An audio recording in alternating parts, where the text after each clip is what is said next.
Imagine you're woken up in the middle of the night, not from a nightmare, but by something so much worse, a living, breathing nightmare right in your own home. Today, we're diving into the unbelievable true story of Michelle Renee, a single mom who was forced to make an impossible choice to save her little girl. It is a story that's going to test your nerves, but it's also about a kind of strength that is just incredible. Just think about hearing those words. That was the ultimatum whispered to Michelle by armed men in her own house. It wasn't a choice, it was a command. And the stakes? Absolutely everything. This is the exact moment her entire world split into. A before and a terrifying after. And that's where we begin. So, to really get a sense of the horror of what happened, you first have to understand just what was taken from them. Let's take a look at the life Michelle and her daughter Bria had built for themselves, a life where they felt completely and totally safe. Michelle actually called it her dream house. And you can see why. It was in Vista, California, perched up on a hill, kind of away from it all. It was their sanctuary, a place where a mom and her daughter could feel secure, where the dangers of the world just seemed a million miles away. And then the first crack in that perfect sanctuary appeared. On November 20th, 2000, in the middle of the night, a terrified Bria wakes up for mom. And Michelle, like any parent would, she checks the window, doesn't see anything, and she figures, okay, it was just a bad dream. But here's the thing. Bria was right. Somebody was watching them. The very next night, that nightmare became horrifyingly real. Around 8 p.m., there's this enormous crash that just rips through the house. The back door is kicked clean off its hinges. And 3 men, all in black, armed with guns, just storm inside. It was so fast, so brutal, and what's really chilling is how organized it was. They had walkie-talkies, and they were coordinating with a whole team of lookouts outside the house. This was absolutely not some random break-in. In those first few seconds, Michelle's mind just went to the darkest possible place. She hears the sound of duct tape being unrolled, and she is absolutely certain that they were about to be assaulted and killed. The safety of her dream home, gone, just like that, replaced by pure, absolute terror. But the invasion? That was just the beginning. These guys weren't there for a simple robbery. No, they had a much more twisted and much more cruel plan in mind. And they were about to spend the entire night terrorizing their victims just to make sure it worked. The ringleader told Michelle something that just makes your blood run cold. This wasn't random at all. They had been watching her.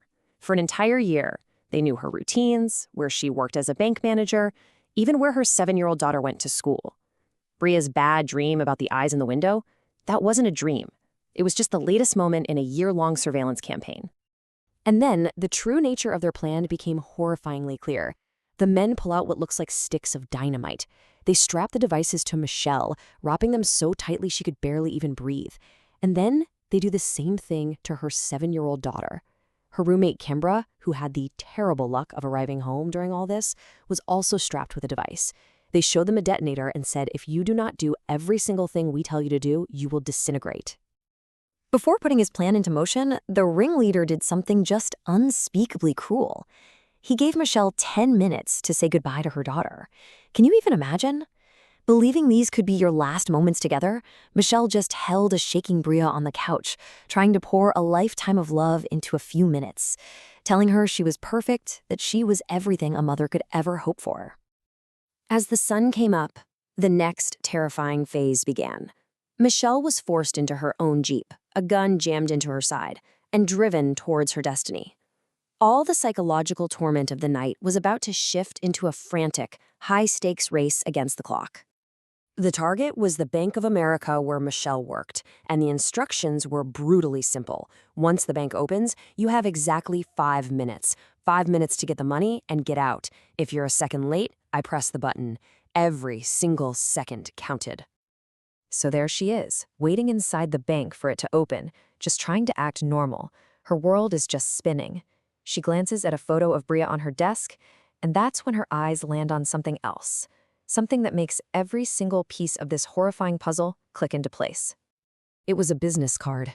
A card from a customer who had sat right there, at her desk, just the day before, asking all these weirdly repetitive questions.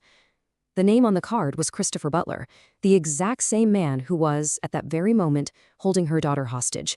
He hadn't just stalked her from a distance. He'd been inside her bank, scoping it out, talking to her face to face. And then, the final piece of the puzzle just slammed into place. Michelle remembered that a woman had come in to get Butler the day before. And she suddenly remembered hearing a woman's voice on the kidnapper's walkie-talkies, a voice that sounded familiar. And in that instant, she knew. It was the same person. She now had names and faces for two of her attackers. At 9 a.m. sharp, her internal timer starts. 5 minutes. She grabs a terrified colleague, pulls her into the vault, lifts up her shirt to show her the device strapped to her body, and just says, "You need to help me." And together, they just frantically started stuffing a duffel bag with cash. They managed to grab $360,000 right as the time ran out. The heist was over, but this nightmare was far from finished. After getting dropped off at a dead end, Michelle raced home, with no idea if her daughter was alive or dead. What came next was a fight for justice and a journey of healing that would test her strength in ways she could never have possibly imagined. When she finally managed to force her way back into her barricaded house, the silence was just crushing. She screamed for Bria, fearing the absolute worst. And then she heard it. A faint noise coming from the bedroom. It was Bria and Kimbra. They were alive. The relief, you can't even put it into words. They had survived. The aftermath of this led to a trial that was, in its own way, just as brutal. The defense attorney for one of the kidnappers openly, and I mean openly, stated that his strategy was to beat the hell out of the victim. They accused Michelle of being the mastermind, of strapping the dynamite to her own daughter. She had to sit on the witness stand and be treated like a monster, all while reliving the single worst night of her life. In the end, the three men, Butler, Huggins, and Ortiz, they all got multiple life sentences. But in a turn of events that is just mind-boggling, Lisa Ramirez, the woman who confessed on videotape to being the mastermind of the whole operation, she received no sentence at all. Her confession was thrown out, and because she only acted as a lookout, the jury didn't feel she committed a punishable offense. The architect of all this suffering walked free. But their story was far from over. After years of therapy, just as they were finally starting to rebuild their lives, tragedy struck again.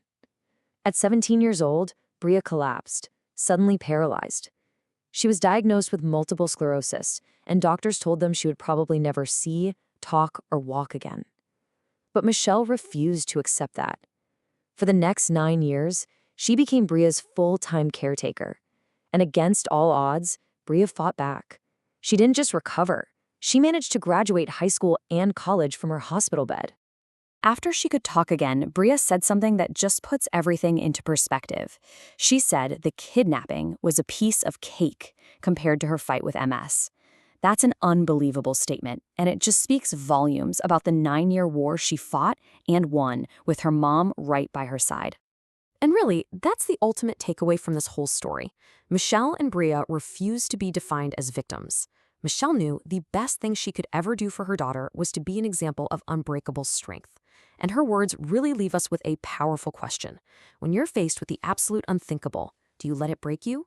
Or do you find a way, somehow, to come out of it even stronger?